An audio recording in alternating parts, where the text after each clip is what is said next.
They say history is written by the victors, but what if the truth was buried with the fallen?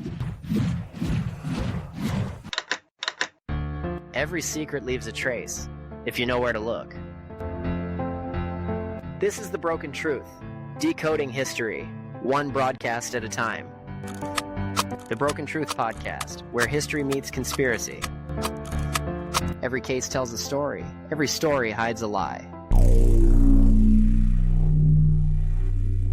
Imagine the sky itself turning against you.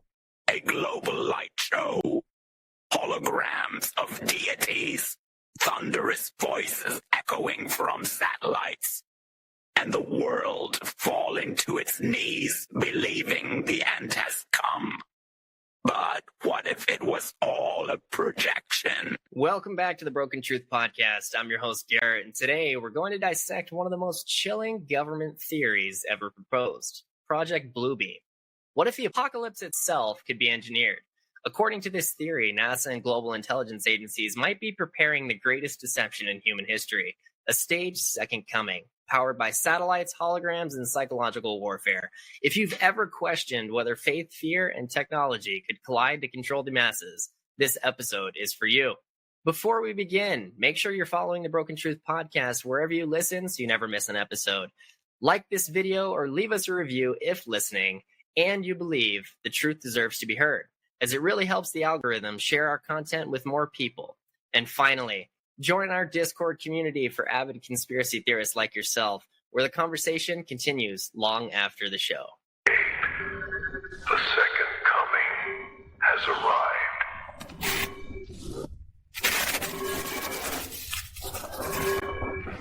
This is Project Bluebeam.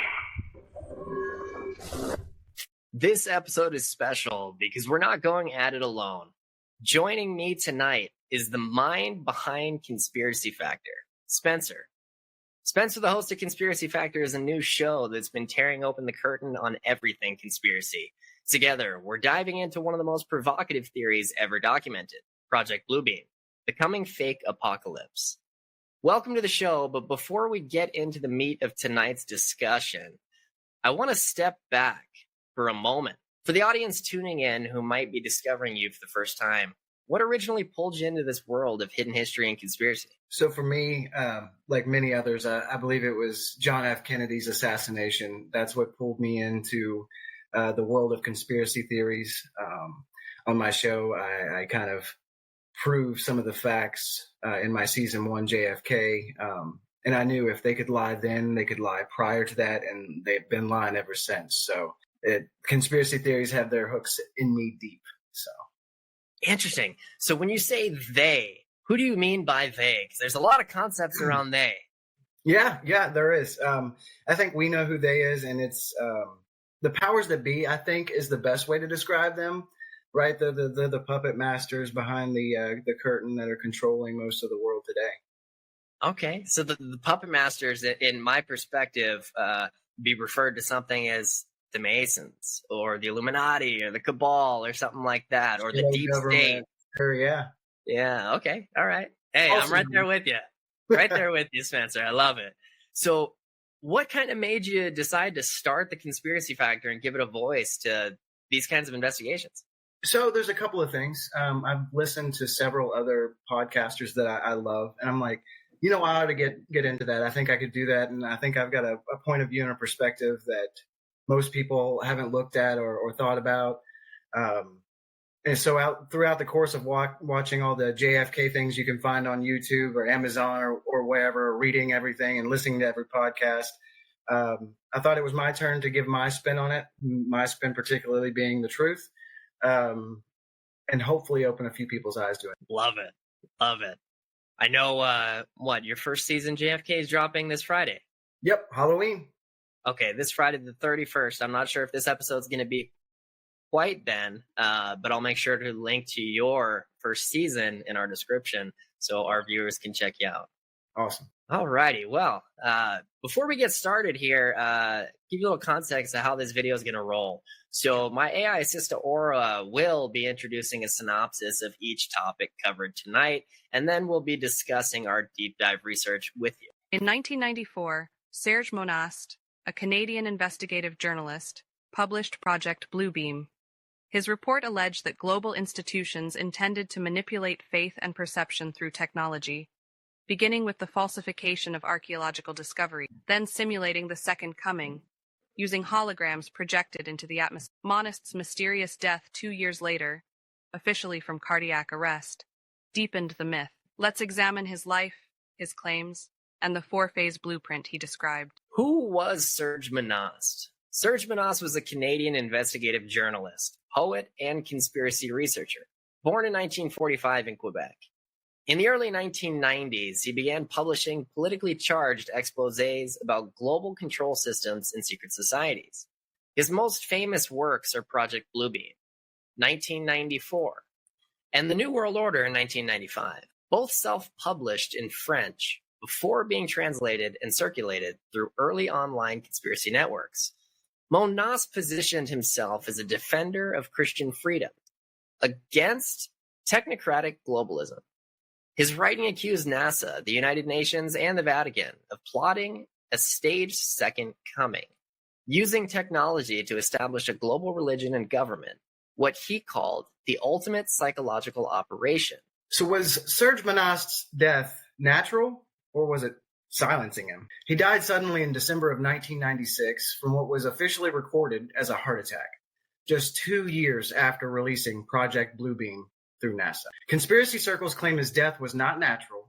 Supporters allege that he was targeted after repeated police raids and arrests tied to his writings, and that his children were temporarily taken by the state shortly before his passing. What fuels suspicion is the pattern. Several researchers who published similar themes, like journalist Bill Cooper with Behold a Pale Horse, and author Jim Keith, Mind Control, World Control, also died under controversial and abrupt circumstances. Whether coincidence or consequence, these patterns created silenced whistleblower narrative that surrounds Monast's legacy. Monast's first phase proposed that governments and scientific authorities would falsify archaeological discoveries, artifacts, or ancient texts to undermine existing religions. He claimed these fake revelations would reinterpret spiritual history and weaken faith-based resistance to the new order.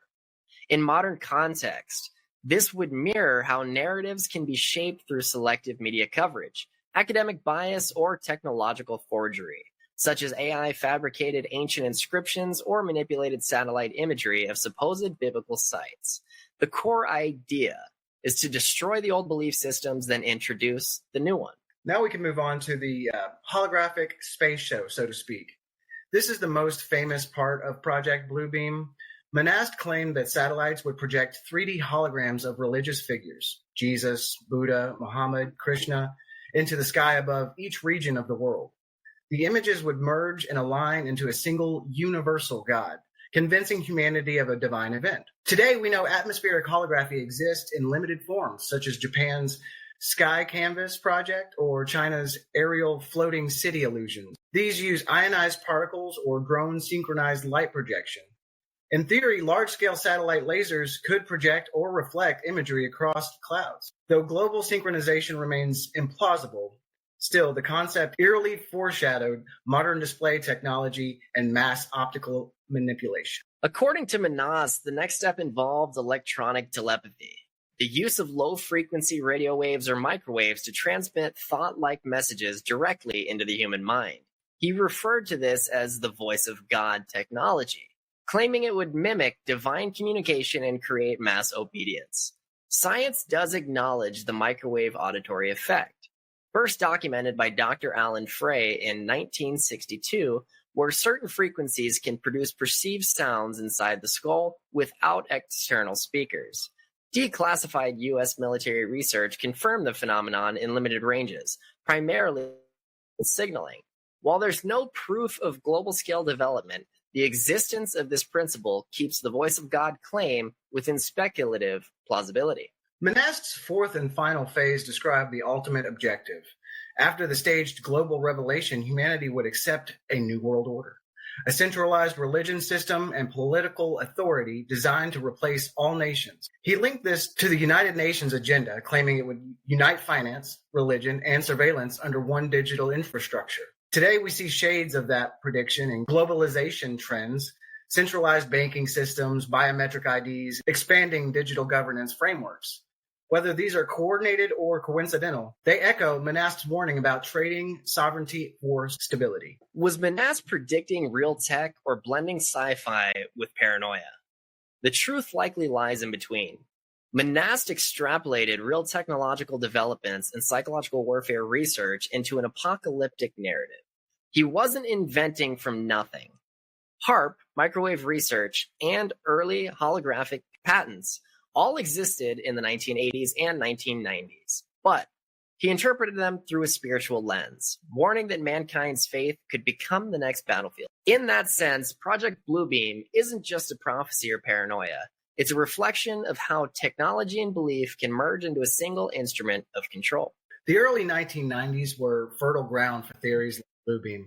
The Cold War had just ended, leaving intelligence agencies without a visible enemy. Global institutions like the UN, the IMF, and the WTO were expanding influence. NASA faced declining budget and public scrutiny, and the digital revolution was accelerating faster than regulation. Meanwhile, governments had been exposed for real covert programs, MKUltra, Stargate, and HAARP among them. So when Monast claimed a secret collaboration between space agencies, militaries, and spiritual institutions, the public was primed to believe it.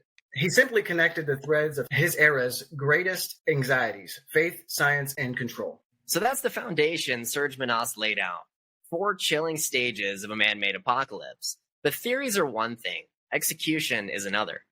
If Bluebeam was ever more than a manuscript, it would need technology powerful enough to rewrite reality itself. And that's where things get interesting, because the tech Monast warned about in 1994 actually exists today. Let's break down how science, satellites, and sound waves could turn the sky into a state. Project Bluebeam depended on advanced optical and auditory manipulation.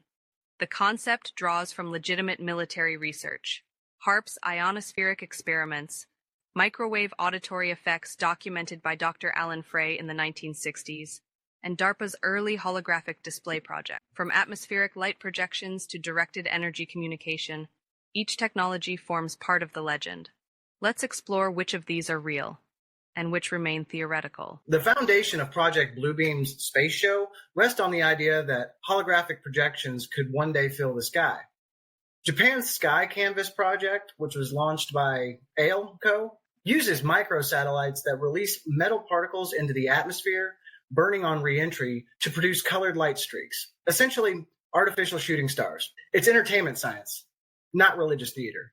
But it proves controlled atmospheric visuals are possible. China's floating city phenomenon have been filmed multiple times since 2015. In each case, cities seem to hover over the clouds of Guangdong and Jiangxi. Most scientists call it a Fata Morgana mirage, light refracted through layers of humid air. But the viral images demonstrate how easily the human eye accepts illusions when context is removed. U.S. military hologram patents, such as the 1990s 3D holographic projection system and DARPA's Battlefield Illusion program, explored ways to project false targets or psychological decoys. None of these could span continents, yet they show that optical deception is a military interest, not pure fiction. In short, we already have the ingredients for a local scale illusion. Bluebeam simply scales them up into the sky. The High Frequency Active Auroral Research Program in Gakona, Alaska, is officially an ionospheric research facility. It uses a powerful array of antennas to heat small portions of the upper atmosphere and study radio wave propagation. Legitimate science behind HAARP helps improve satellite communication and study auroras. After 2015, it was transferred from the Air Force to the University of Alaska Fairbanks for civilian research. Suspected manipulation behind this conspiracy is that researchers argue its frequencies could modify weather, trigger earthquakes, or interact with human nervous system. No verified evidence supports that. But because HAARP's capabilities include modulating electromagnetic fields, it became a convenient villain for theories like Bluebeam, an invisible infrastructure capable of painting the sky or influencing perception. The truth is that HAARP can't project holograms or control minds. Yet it represents how scientific secrecy feeds mythic interpretation. The voice to skull and microwave auditory effect. This part of Bluebeam claims that technology exists to transmit sound directly into the human head, an inner voice of God. The phenomenon is real. In 1962, biophysicist Dr. Alan Frey discovered that pulsed microwave energy could produce audible clicks or tones perceived inside the skull without external speakers. By 1973, the U.S. Army had documented the microwave auditory effect for potential battlefield messaging. Patents such as US 3951134, 1976, titled Microwave Auditory Communication System, describe exactly that, sending coded voice signals via pulsed microwaves. How small-scale tests work. The energy heats tissues in the inner ear slightly, causing a vibration that the brain interprets as sound. Range is limited, usually under a few hundred meters, and the beam must be tightly focused. Weaponized potential. In theory, a directed energy array could deliver subliminal commands or confusion effects to individuals or crowds. In practice, atmospheric scattering and power limits make global coverage impossible. Still, the existence of these patents fuels the plausibility of electronic telepathy. Could global projections synchronize through satellite arrays? Technically, not with current systems. Satellite constellations can coordinate light displays, like SpaceX's Starlink flares, but not 3D holograms visible worldwide. Atmospheric conditions vary greatly for coherent projection. However, if one imagines a hybrid model, satellites providing synchronized light pulses while ground-based lasers project upward, localized regional illusions could be possible. That's the realistic ceiling. Regional, not planetary, yet visually convincing enough to shock uniformed populations. Plausibility. Each Bluebeam component, holograms, microwaves, ionospheric manipulation, has a documented scientific counterpart. Scale them up, and the theory gains surface credibility. For exaggeration, the logistics, energy requirements, and global coordination exceed known capability. No evidence suggests the integration of these systems for psychological warfare. Project Bluebeam may have been a symbolic warning that humanity's senses could be engineered to serve political or spiritual agendas once technology advanced enough. Whether or not it's possible, belief doesn't need proof, only presentation. And history shows that once people see a miracle, they rarely ask who built the projector. Beyond machinery, Project Bluebeam targets the human mind. By staging miracles, the theory suggests mass belief could be directed toward obedience. Historical programs, Operation Mockingbird, Operation Northwoods, and MK Ultra, show precedent for narrative and behavioral manipulation. If those operations influenced perception through media and drugs, Bluebeam extends the same principle through vision and sound. Throughout history, religion has been the most powerful psychological weapon ever wielded. And propaganda, its modern evolution. When Emperor Constantine legalized Christianity in 313 AD, he didn't just end persecution, he weaponized faith for unity and control. By merging church and state, he reframed divine authority to legitimize imperial power. During the Crusades, popes used religious imagery to justify centuries of warfare, convincing an entire population that violence was sanctified, that conquest equaled salvation. Faith became the marketing arm of politics. In the modern era, mass media inherited that mantle. Film, television, and now algorithms shape global belief systems, not about gods, but about ideologies, fears, and heroes. Where priests once interpreted scripture, today networks and influencers interpret reality. The mechanism is the same. Selective storytelling to guide emotional obedience. So Project Bluebeam's premise, using miracles to unify or control the world, isn't new. It's just propaganda with divine production value. MK Ultra proved the state's willingness to experiment on consciousness. The CIA's project from 1953 to 1973 tested LSD, hypnosis, and sensory deprivation to discover how thoughts could be altered or erased. It attacked the mind chemically. Project Bluebeam moves that concept from the laboratory to the atmosphere.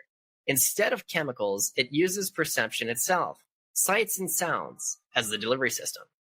MK Ultra, targeted individuals. Bluebeam, if real, would target civilizations. Both share the same core idea. If you control what a human mind experiences, whether through a pill, a frequency, or a vision in the sky, you control the conclusions it draws. It's not about destroying the mind. It's about owning the narrative that runs inside it. Human emotion is contagious. Neuroscience calls it mirror response. We subsequently mimic others' feelings. That's why fear and awe spread faster than logic. When large crowds witness something inexplicable like a miracle or apparition, rational thought collapses into group emotion.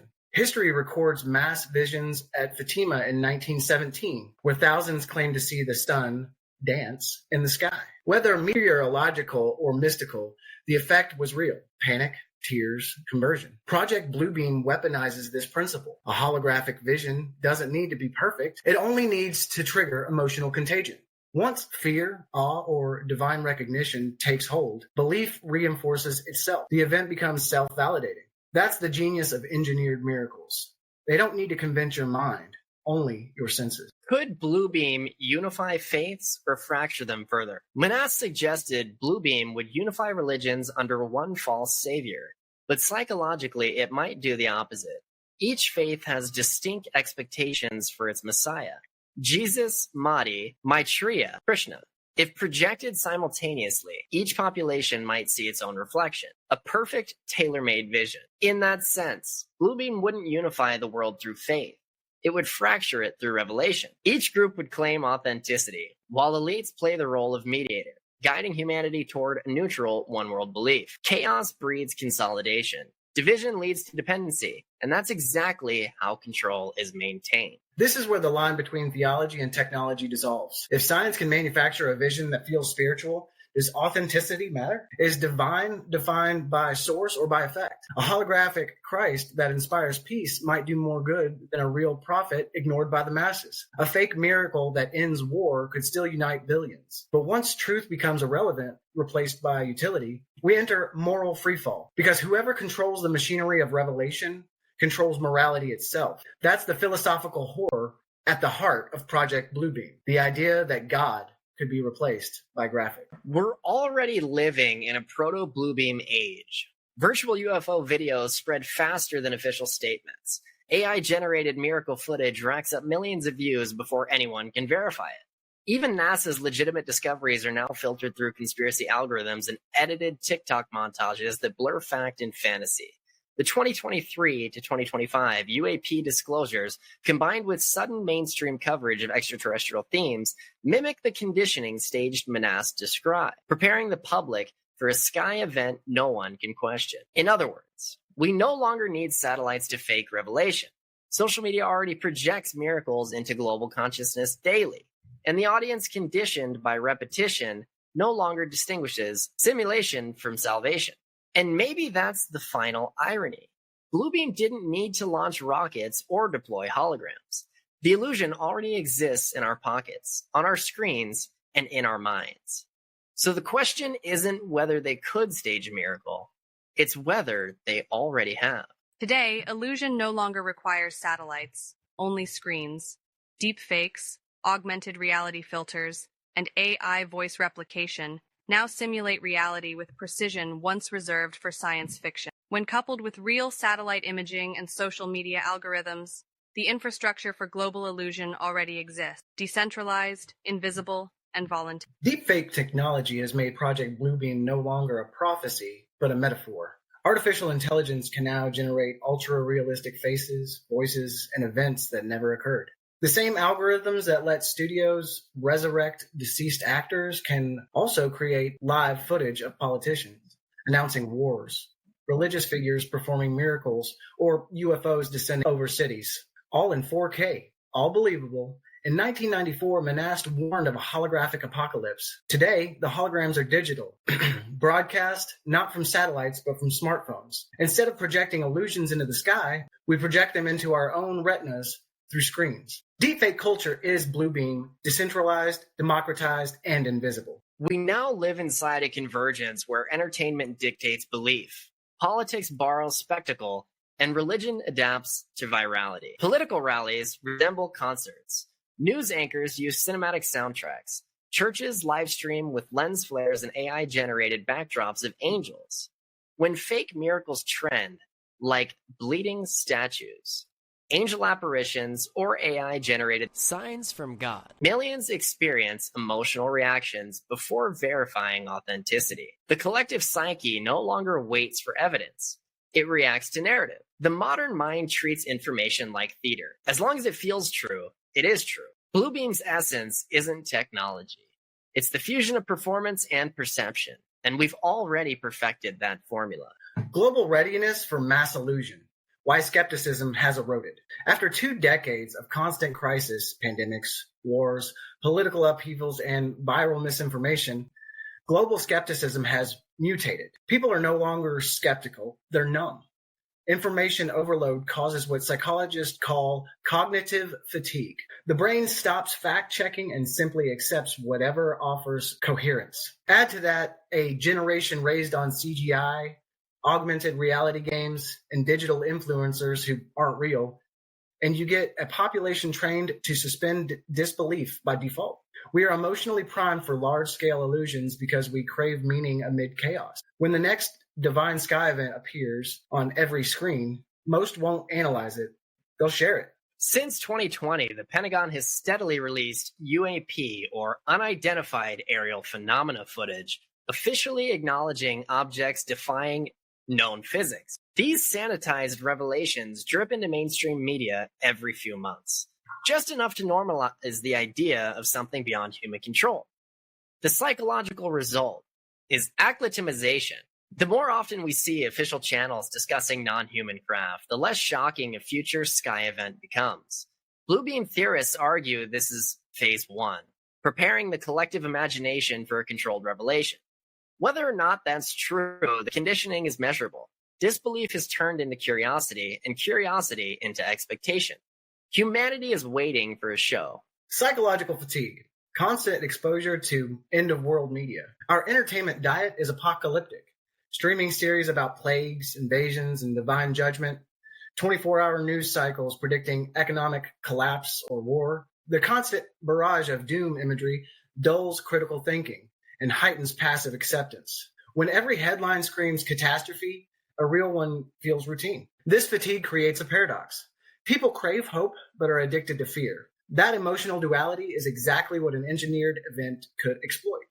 A population so desensitized to destruction that they'd welcome any savior, even a digital one. Bluebeam might not need to happen. It's already digital. Project Bluebeam doesn't require NASA lasers or global holograms anymore. It already exists in algorithmic form of screens, influencers, and AI systems that curate collective belief. The illusion is continuous, self-sustaining, and voluntary. The apocalypse won't need to be projected across the heavens. It will unfold silently through the feed, frame by frame, scroll by scroll. Bluebeam might not need to happen because we're already living inside it. Whether Serge Monast uncovered a genuine operation or created a self-fulfilling myth, Project Bluebeam endures because it mirrors our deepest vulnerability, faith in sight. The line between revelation and simulation has thinned to static. For me, Project Bluebeam sits in that strange space between prophecy and possibility. I don't believe in every claim Serge Monast made, but I believe in the pattern of control through perception. History shows us that when technology evolves finality, manipulation follows close behind. Whether the sky ever becomes the stage or not, the capacity to rewrite beliefs already exists. And I'm on the skeptical side of that line. I think Bluebeam is more myth than manual. A warning that got mistaken for evidence. Yet the reason it resonates is because governments have lied before, and that track record keeps conspiracy culture alive. So while I doubt NASA is preparing a fake apocalypse, I don't doubt the human instinct to deceive when power is on the table. Ironically, every time a theory like Bluebeam catches fire, it does the government's job for them, flooding the truth with noise. Secrecy survives not because information is hidden, but because it's buried under confusion. Exactly. Conspiracy culture both exposes and preserves the unknown. When every possibility is on the table, no one can prove any of them. That ambiguity becomes a perfect camouflage for real operation. You can hide a classified project in plain sight just by surrounding it with 10 crazier ones. Could Bluebeam itself be the psyop? That's the paradox. What if Bluebeam isn't the plan and it's a distraction? A psychological operation designed to make people distrust their senses, their faith, and each other. A self-feeding illusion. The more people believe in it, the less they believe in anything else. It turns skepticism into paralysis. You start questioning reality instead of authority. In that sense, Bluebeam could already be complete, not as technology, but as an idea, a virus of uncertainty that infects belief itself. If truth can be manufactured, how do we verify anything? Maybe we can't verify anything anymore. Maybe the only real filter left is intent. Who benefits from what we're seeing? Who gains when we're afraid? That's the battle line of the modern age, discernment. In a world where reality can be edited, truth isn't discovered, it's chosen. We either chase clarity or collapse into comfort. Project Bluebeam reminds us that not every deception requires force, only faith. That the most powerful illusions are not projected into the sky, but into the human mind. Whether Serge Monest uncovered a classified operation or wrote a metaphor for mass control, his warning still echoes. When technology becomes indistinguishable from divinity, belief itself becomes the battlefield. Tonight, we trace the line between myth and mechanism, from holograms and microwave patents to the psychology of fear and faith. What remains is the question that lingers behind every broken truth. If what we see can be fabricated, what is real? If what we hear can be transmitted, what is sacred? And if revelation can be engineered, would we even know? This concludes your public briefing. Aura signing off. Thanks for joining us today on the Broken Truth Podcast for this deep dive on the topic of Project Bluebeam, co-hosted by Spencer from The Conspiracy Factor. Spencer, where can our listeners find you online? Really, anywhere you can get your podcast, Apple Podcasts, Spotify, Amazon Music, and now YouTube. I just created my own channel over there.